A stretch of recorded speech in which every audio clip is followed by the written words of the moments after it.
According to Mike Valla, in his book, The Founding Flies, Lew Oatman was virtually unknown until 1966, 8 years after his death, when Joseph Bates published Streamer Flies, Tying and Fishing. This is a Lew Oatman streamer. It is a brook trout, and he focused on imitating fry or small bait fish that larger trout would eat. I'm tying this fly on a number 6 streamer hook with olive thread. The tail is little tufts of hen hackle, starting with white,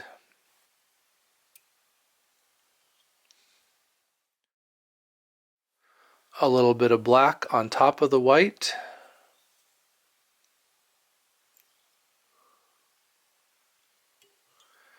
and some hot orange on top of the black. The intent here is to imitate the colors in the tail of the brook trout fry. Fry? Is it still a fry when it gets to be this large? Clip out those butt ends.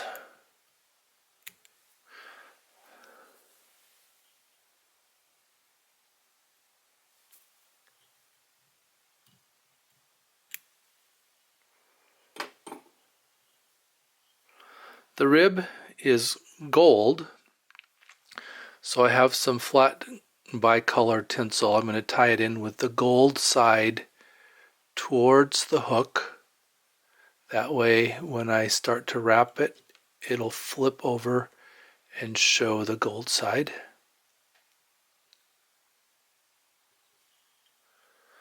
The photo of the fly as Lew Oatman tied it has a completely white body. The recipe calls for a bicolor body, that is white for the back 3/4 and then the front quarter in pink or salmon. So I'm going to tie it according to the recipe, and I am tying it in starting at the hook bend, the white floss, starting at the hook bend and bringing it up to where the wing will be tied in, or the throat.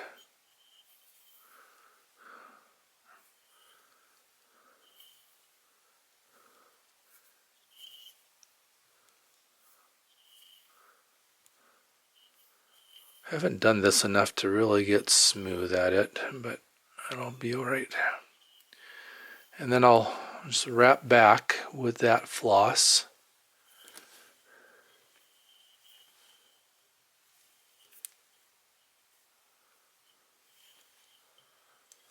I suppose if I wanted to speed this up, I could use the rotary function, but that's alright. Just relax, have fun, take my time, enjoy the process.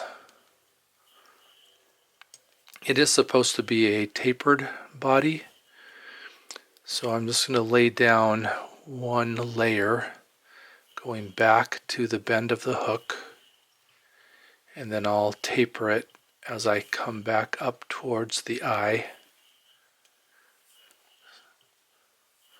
But I get good coverage this way by wrapping it down towards the tail and then wrapping back. And then I'm going to start to build my taper here. Just wrapping on top and getting that body to widen out as I go back up towards the eye of the hook. If I run out of floss, I can always add more. And I just need to get to the 3/4 mark on the body where I will change colors.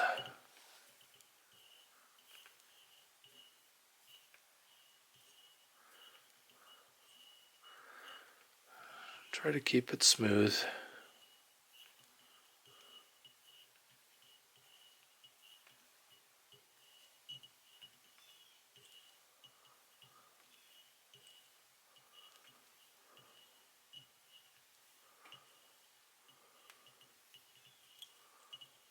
Wrap back a little bit to build that taper.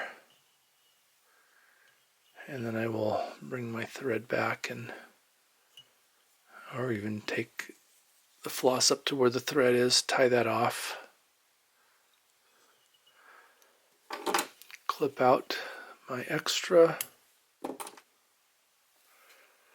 And I'll go ahead and tie in some pink floss, wrap it back to where I want it to start, and then just wrap up over all of my thread and the previous wrapping of white floss, and I'm going to come back to build up the bulk and get it as thick as I have it at the center point.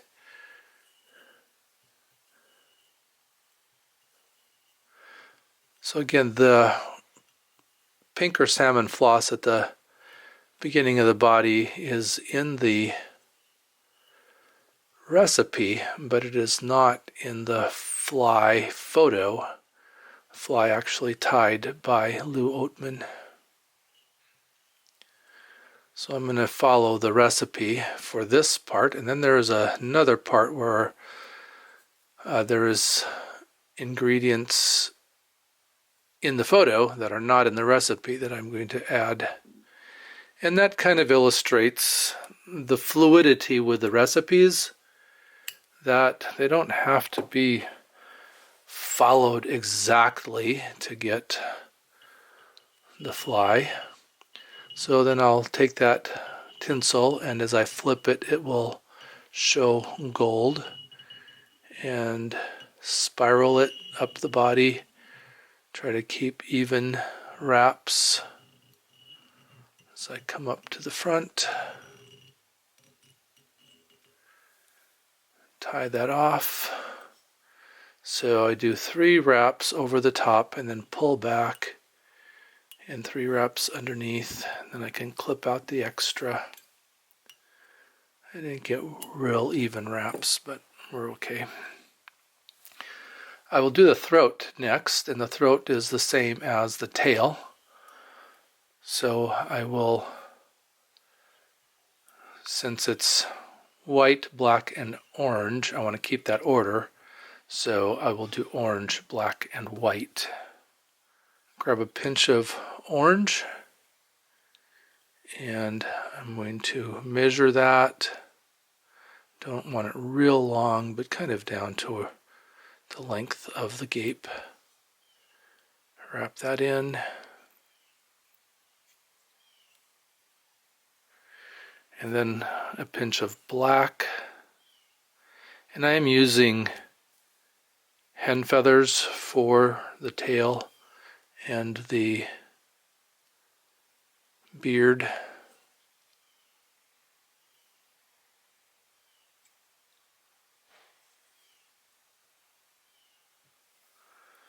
And then a pinch of white.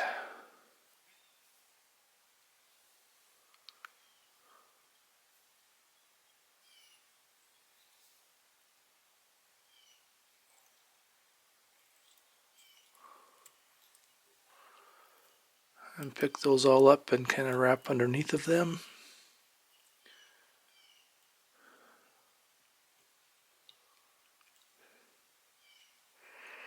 And then I will Looks like I could have used a little bit heavier bunch of black, but I'll be okay with what I've got. Clip out the butt ends. And then I'll turn my hook right side up. The photo of a fly tied by Lew Oatman has some red bucktail as an underwing, and so I'm going to tie in a little tuft of red bucktail.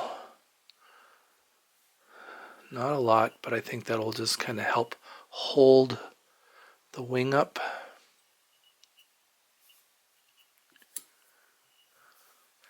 Now this red bucktail is not in the recipe in Mike Valla's book, but it is in the photo of this fly in Mike Valla's book. The wing is grizzly under olive, and I've had trouble tying these wings in, and we'll see how I do. Put that first one on the back. I think that'll be okay. I'm having trouble keeping them from rolling over on me. I'll go ahead and be satisfied with that, and I'm tying them one at a time. So then the grizzly on the front side, I'm just stripping off the fibers at the butt. I could see it just wants to roll, so I've got to figure out how to tie that so that it goes flat. Okay, I think that might work. I could give it a crew cut to hold it in.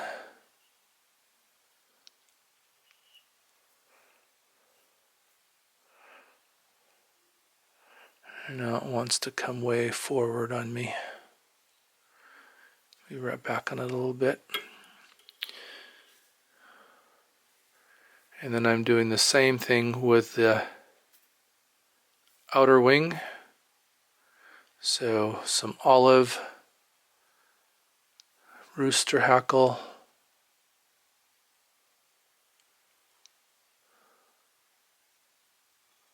hold that on the back side, wrap up over that stem. Let's take a look at that. Now see, it wants to lay down or twist.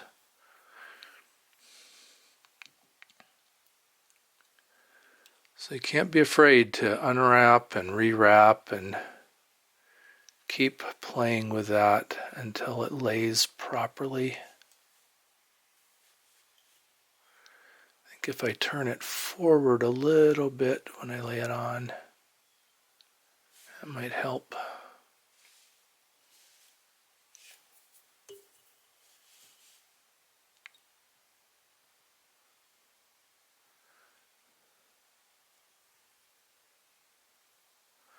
Yeah, I think what's happening is that when the thread catches that stem, it wants to roll it over rather than to let it stay where it's supposed to. So if I hold my feather turned a little bit and then catch it in, it will hopefully, of course, now that one didn't. So unwrap and try it again. Get it to lay properly on the shank.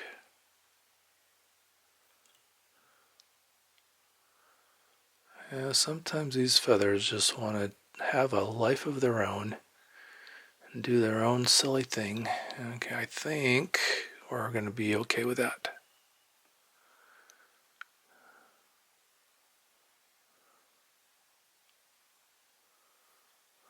No, I'm not happy with that. I'm going to Unwrap that. Try it again.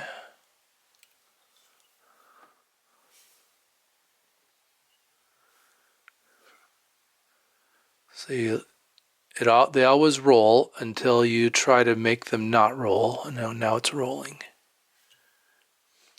I'll get it. Just patience. Keep working it until it lays the way I want it to.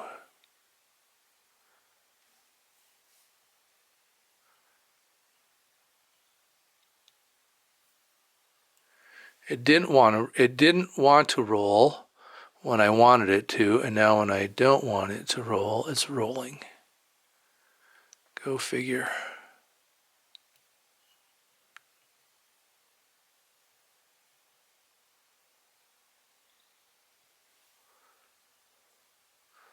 Okay, I think. All right, I'm going to live with that.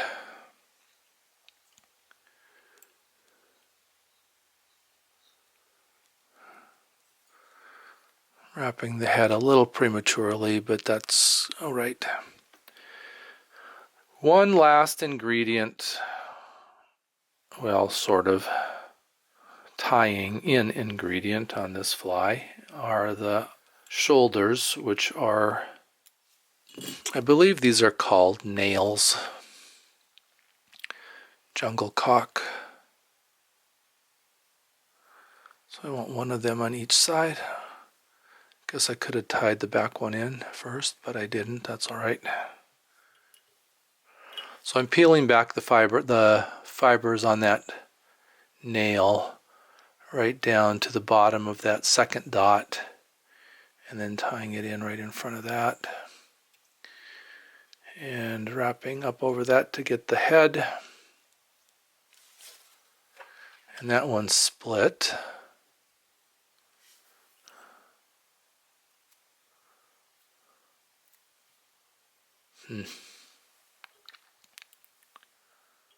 I'm going to go ahead and do my whip finish at this point.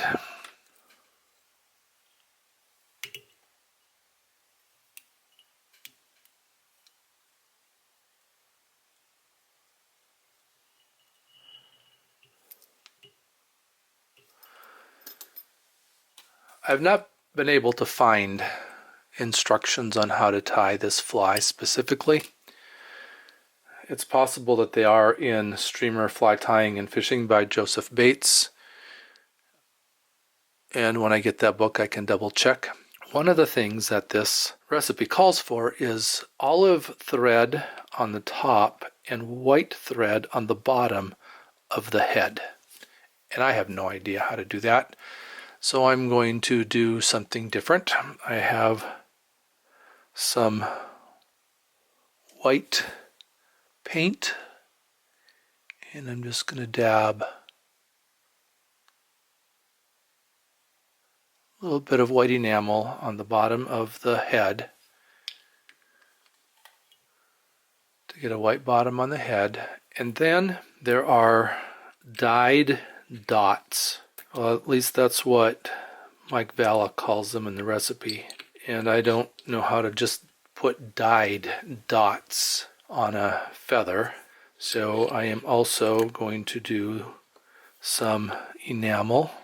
And I'm going to separate that feather. I want just that top feather. And I'm going to put their yellow and red. So a yellow dot, a yellow dot, and a yellow dot. Turn that over.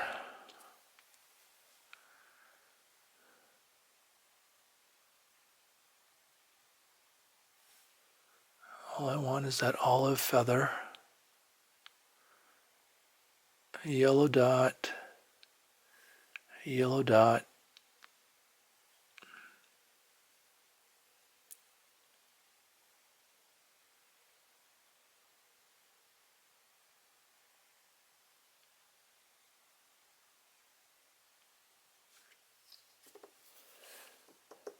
And between each yellow dot, a red dot.